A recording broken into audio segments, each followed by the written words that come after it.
Hello guys, kung bago pa lang alay, subscribe, comment, share, at lagyan sa playlist guys. Kulit ng lango talaga. Pasensya na. Sa ating sa Love and Story Talks. Yun talaga ang pag-ibig guys. It's it's not an easy thing na bibilhin mo na sa tindahan. Ganun lang, makuha mo na agad, asaya-saya ko na. Parang roller coaster talaga ang pag-ibig. May parang masaya, may parang malungkot, may mga problema, may mga pagsubok. Kung hindi mo makayanan yung mapaghandaan at maplano yung sitwasyon na pinasukan natin, kasi mag-asawa na daw tayo, kayo, or tayong lahat, kasi excited na sa love life, di ba? What if hindi kayo magkasundo sa religion nyo? Diba? What if masakitin siya ang tigas-tigas ng ulo? Di ba? What if mag-aral na lang hindi magkasakit? Diba? Napakahirap. Mahirap kasing hipokritang babae o hipokritong lalaki. Nagbibisyo pa daw, nag-aalak pa rin. Alam naman, uy, makasakit yan sa'yo. Maniwala ka sa akin, ganito, ganito. Pero pag magkasakit, saan pupunta? Asawa mo, nagkasakit. Ayan mo ba na stroke yun? Na high blood yun? Heart attack? Wala nagmamadali busy ka na Diyan saan ka naniniwala? Social media, sa TV, nag-asawa na. Isang kita pa lang na nangyari na sa amin. Tama ba yun? Talagang itong media, loko talaga. Pangdaraya. Kasi, magtrabaho ka na doon kasi ganito, ganito. Papapatikta ba yung buhay mo sa ibang tao at saka sa social media? Sabi na, at saka sa media, sa mga palabas, mga teleserye. Hindi ko maniniwala sa mga diktador. Diktahan ka lang. Ito na, mag-asawa ka na. Mag-inom ka na ng alak doon, mga Red Horse. Soft drinks para masaya ang buhay daw, di ba? Hindi ka maniwala. Fake yun. Hindi yan, totoo yan. Tapos mag-asawa ka na kasi nasikilig-kilig, di ba? Wala ka doon. Naku, kalukuhan. Ngayon ko lang nalaman, kalukuhan lang palang lahat. Naku, huwag ka maniwala sa mga advertisement. Yan ang nagpapahamak ba na may mga magic sarap daw, parang masarap daw. Naku, huwag ka maniwala nun. It's all lies. Kunti lang totoo talaga. Yun talaga na, yun ang babasihan mo sa love and love story talks mo. Tignan mo si Tulpo ngayon, ang daming nag-aaway. Sinungaling ka kasi, bakit nag-aaway? Kasi galit. Hindi nagko-communicate. Di marunong magsalita, di marunong bumasa ng idea. Nagmamadali ng desisyon. Naggawa-gawa ng mali dahil pinag-aralan ang pag-ibig. Maraming mga love academy yan, love story, love detector, love certificate. Hindi lang yan na, kasi ngayon naguguluhan ng utak natin kasi dami natin nakikita sa social media. Ang dami natin nakikita sa cellphone, TV. Ang dami-dami. Sa mga marites pa, alam mo si ganito, kasi gano'n. Naku, anong mamadaling pag-ibig? Scam yan. Bakit? Una, kilala sa isa't isa. Kailangan talaga may kwentuhan yan. Pangalawa, attraction. Pangatlo, hindi yan dapat sa akin na skandal agad. Di ako ganun na talaki na gagalawin ang babae. Di ko kung natatakot ang babae sa akin na gagalawin ko siya, ayaw ko nun. Gusto ko rin na yung gagalawin yung babae na gusto rin ako. Hindi ko gusto yung pinipilit ko. Yung gusto rin ako. Diba? Sa kailangan talaga may pera ako. Pag may pera ako guys, anytime, next year or this year. Or this year, gusto ko sana this year. This is my year of snake. Mangligaw tayo, maghanap tayo ng babae. Diba? Sa akin, parang big deal ang girlfriend sa akin. Pag-aasawa Napaka big deal yan sa akin. Chicheres ko talaga yan. Parang moldavite diamond yan. Diba? Aalagaan ko talaga yan. Yun talaga na napaka-value yan sa akin. Hindi ko basta yung ibang lalaki na madali lang maghanap, madali lang iwanan ng babae. Hindi ako ganun na may maraming masasaktang babae. Baka assuming lang. Asumero lang ako. Siguro nangligaw lang ako pero ni-reject lang. Hindi ako talaga tinatanggap. Wala akong in case, in relationship talaga ngayon. Diba? Crush lang. Pag makuha natin yung crush, di relationship na yun. Siguro pag may pera tayo guys. Pera lang talagang kailangan natin ngayon. Sisipagan natin ngayon this year. Maswertihan tayo this year. Sana ni ma'am shower. Sige, sana ma'am, tulungin mo ako ma'am. Mabalato din ako.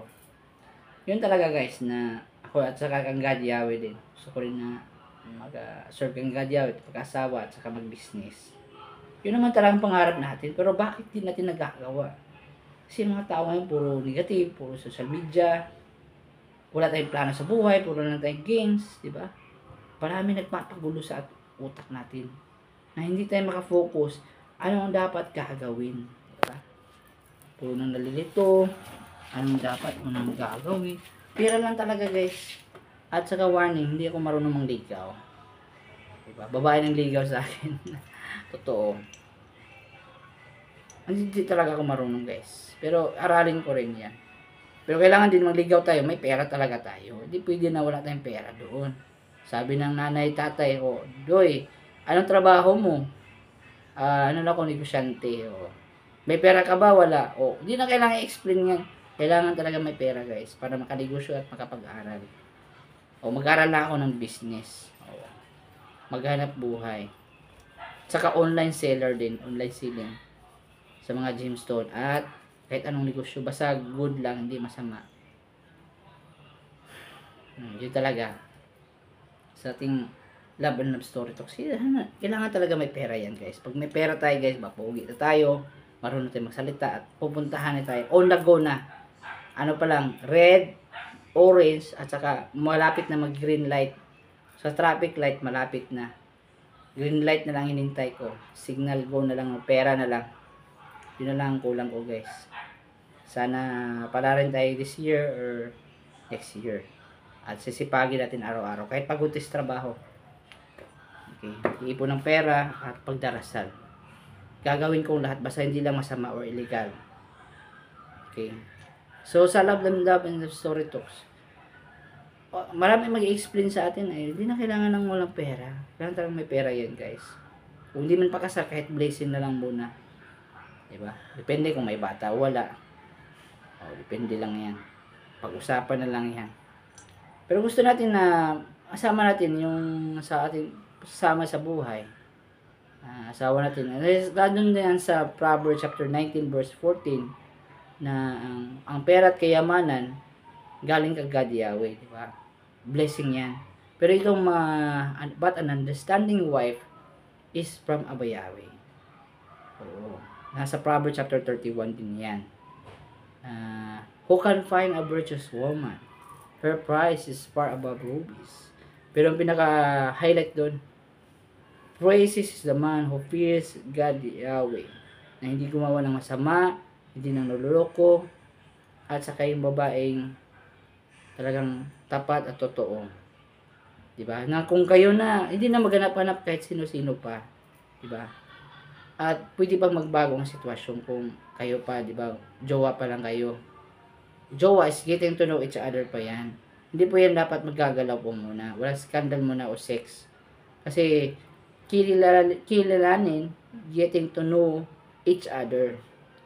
Diba? Kung anong gusto, anong hindi, magsasama mo muna yan. Walang scandal or sex muna. Kasi dapat sa kasal na yan or sa blessing na hindi pwede na kahit sino.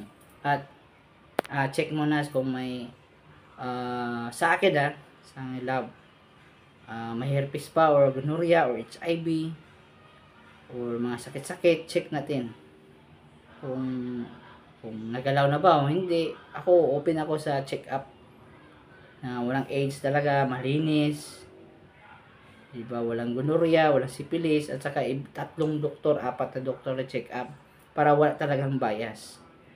Okay? Kahit magastos, check natin ang DNA kung match type ba at ang blood type. Pera lang kailangan guys, kulang.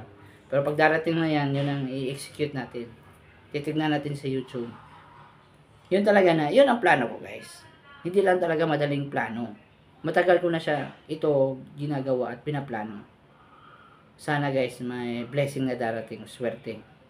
Yan ang hinahanap ko talaga. Pinagdarasal ko talaga, pinakamatagal na panahon. Parang pause na rin ako, no?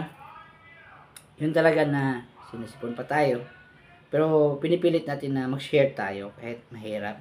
Kahit nahihirapan tayo guys, yun ang pag-ibig. Yun talaga ang pinakaswerteng pag-ibig talaga. Yung mamahalin kang walang-wala ka. Talagang wala ka pa, di ba? Parang inaangat ka ba? Hindi naman kailangan ng pag-ibig sa skandal yun, o pipirahan ka. Yung respeto at yung paggalang ng isang tao, hindi yan nababayaran sa pera. Yun ang pipiliin natin. Hindi dahil sa, minahal ka dahil sa pera, pero minahal ka sa pagkatao mo. At yung prinsipyo mo. Diba? Yun ang hinahanap natin guys. Hindi mukhang pera. Pero kung may pera tayo, na sapat, ibibigay ko sa babae. Diba? Hindi naman tayo selfish. Yun talaga we are searching for. Diba? Kung talagang deserving talaga. Pero pag makuha ko na yung deserving niya, hindi natin papakawalan. Hindi naman natin siya ikukulong. Talagang doon lang na talagang puso ko sa kanya. Doon lang umiikot ang mundo ko. Hindi dapat kay sino-sinong lalaki o babae ang pupuntahan ko. Pag may nakatch na ako isang babae, hindi na ako hahanap pa ng ibang babae. Siya lang talaga. At saka obserbaran ko pa, i-zoom ko pa kung deserving pa talaga siya. Sa mga test at trials. Diba? Yun talaga na hindi pwedeng napakakita pa rin. Nangyari na, kami na agad. What if mangluloko pala yun? Hindi mo ba alam kung sino ba yung mga kakilala niya? Kailangan mag-CI. Mga kapamilya niya, kung siya lang ba nagsasalita. Sino bang ang mga witness niya? At totoo ba yung sinasabi niya sa action niya? Baka ngayon lang kayo nagkita, naniwala ka lang agad. Tignan mo sa mga scammer. Sino ang madaling maloko at may scam? Di ba yung mga taong madaling maniwala? Di ba? Huwag kang diretso maniwala agad kasi alam mo, daming mundo, itong mundo na ito, daming mangluloko. Daming scammer. Ayaw natin na mga sloko at ayaw ko rin magpaloko. Gusto natin na totoo, legit at legal. Authentic at saka authentic. Diba? Hindi tayo namimiki, hindi rin tayo papapiki. Diba? Gusto natin buo at masayang pamilya. Yun ang pinapangarap sa karamihan, buong lahat natin. Pero minsan tayo nadali tayong naluloko kasi kahit 2 years nga, 3 years nagsama maghiwalay pa nga Ano dahilan? Dahil hindi daw malaki sa kanya, hindi daw malaki sa performance. Hindi yun pag-ibig. Last yun. Ang pag-ibig, hindi lang sa basihan sa sex lang yan. Talagang uwagan yun, talagang talaga yung sa Tagalog uwagan, talagang sino-sino lang lalaki, sino-sinong babae, hindi marunong makontento. Ang daming ganung tao ngayon. Yung talaga na, hindi tayo nagbabase sa kagandahan. Tine-check natin yung pamilya, sine-check natin yung behavior niya, at hindi tayo stricto, at sine-check natin na may takot talaga kagad Yahweh sa Bible. Ina-apply ba, ginagawa ba niya yung sinasabi niya?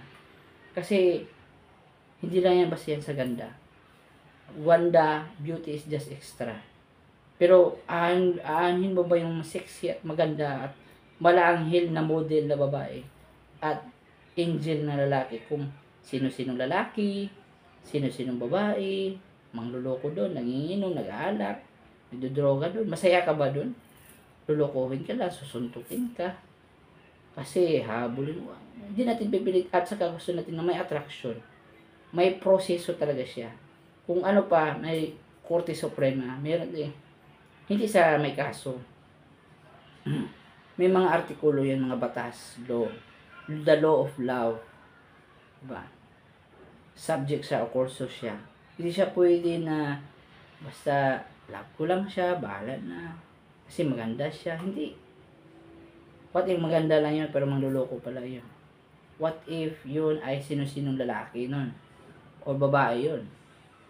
Diba? Pangit yun, diba? Yung lalaki, sino-sinong babae. Kung babae, sino-sinong lalaki, diba? Hindi rin positive. Saka hindi mental disorder at saka matured at saka responsible. Hindi dapat immature or irresponsible. Ano ba yung irresponsible? Di marunong maglinis, tamad, di ba? Puro lang hingi ng pera, spoiled child. O ba? Naturuan ba sa magulang? Yun ang chinecheck na hindi natin pwede dire-diretsuhan. Kilala naman na sa isa't isa. Kasi gusto natin totoo. Totoo rin ako. Nagre-ready talaga ako dyan para sa matagal na panahon. Hindi lang natin pwede na mabadaliin ang lahat. Kasi pangit kasi yun. Baka pangit pala ito, ikaw lang pala, ganito, di ba? At least walang sawaan, kung napili ka sa isang tao, walang sisihan. Yun ang pag-ibig. Parang sugal. Pero at least alam mo na sinong sinugal mong tao, alam mo totoo ka. Totoo ka sa sarili mo at totoo yung taong naniniwala ka. Yung taong inibig mo. Yun ang pinakamasayang pag-ibig. Importante sa pag-ibig, masaya ka. Hindi puro sa skandal yan or puro sama kayo, nagkasama or maraming pera. Importante dito is masaya ka araw-araw. Mayroon kang inspiration. Yung inspiration, sa sasakyan, may gasolina kang ipapatuloy mo sa mga challenges at problema sa buhay. Kaya mong labanan. Kaya mong nating malampasan. Yun ang pag-ibig. Parang crush ba? Parang motivation. Pangpalakas. Diba, pag sa laban na yung chicks doon na maganda, diba, parang ganado kang lumaban para manalo ko, para makapera ko, para sa babae na yun, diba, ganon, o sa lalaki na yun, etc. or vice versa, ganon. Papakita natin na mapansin tayo, diba, makita natin na ma-attract sila sa atin, diba. So yun ang daming distraction sa akin na hindi talaga ako maka-vlog.